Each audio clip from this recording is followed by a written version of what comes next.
Zjarri për masave të mëdha që përfshiu një magazin në zonën e Shkozetit mbrëmjen e Tentes u shua vetëm në orët e para të mëngjesit të së premtes, pas një operacioni të pandërprerë që zgjati gjatë gjithë natës.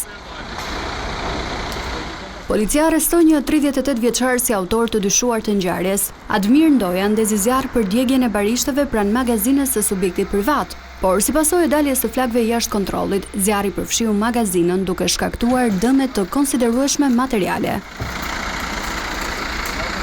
Punonjësit e shërbimit zjarrfikës të Durrësit, mbështetur edhe nga forcat të tjera, luftuan për orë të tëra me flakët për të shmangur përhapjen e zjarrit në objektet përreth. Për shkak të situatës së krijuar dhe masave të sigurisë, shumë lagje të qytetit të Durrësit mbetën pa energji elektrike për afro 10 orë.